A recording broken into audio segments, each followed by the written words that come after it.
Corn School on RealAgriculture.com is brought to you by BASF and Pride Seeds.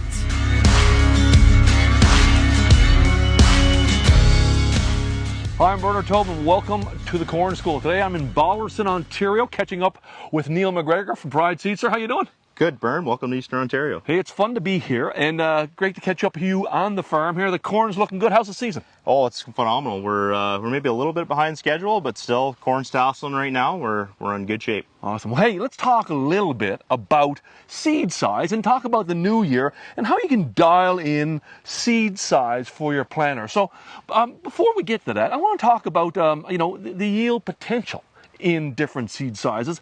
I did a video with Olivia Norenberg, your colleague, a couple of years ago. She basically said, there's no difference when it comes to potential. That's right. There should be the same genetic potential in every single one of those seeds, regardless of seed size. There might be a little bit of differences. Those bigger seeds might have a little more reserves in them for tougher adverse conditions, but overall there should be the same potential.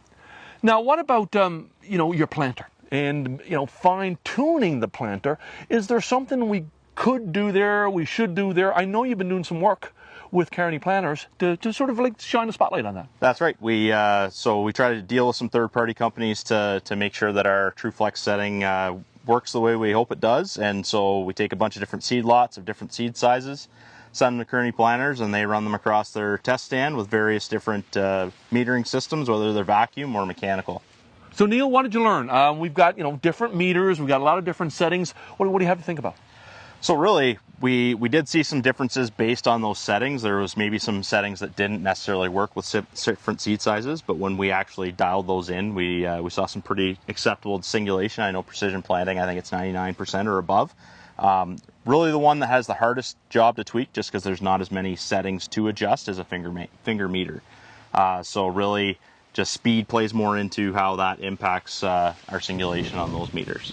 Neil, you see any difference between the vacuum and the finger planters? Typically, we see a lot more abilities to adjust the planter with a vacuum or an air style planter. Just you can tweak that air pressure a little bit. There are some brush settings and things like that on those vacuum planters as well. With a finger planter or a mechanical planter, really you have speed and your brush setting are really your bigger factors of adjustment.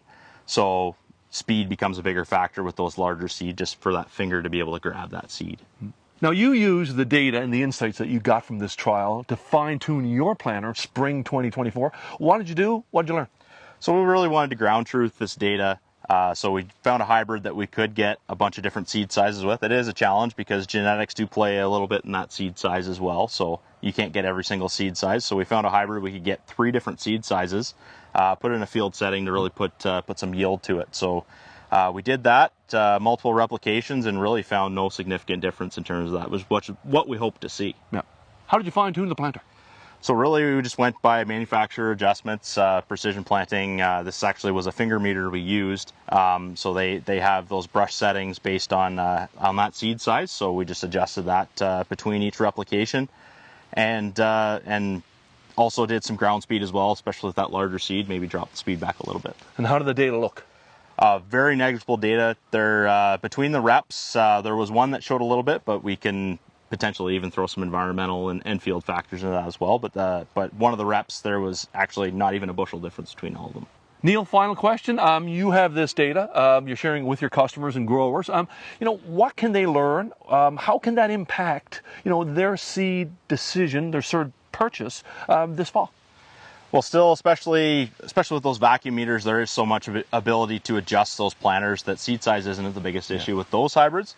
When we get in those mechanical ones, maybe trying not to get a larger seed size, but really we still want to focus on genetics and get the right fit, right hybrid for the right acre. So you can fine-tune your planter to fit that hybrid. Absolutely. Awesome. Well, Neil, great to have you on the Corn School. Appreciate you making some time for Real Agriculture. Yeah, thanks for coming out, Vern.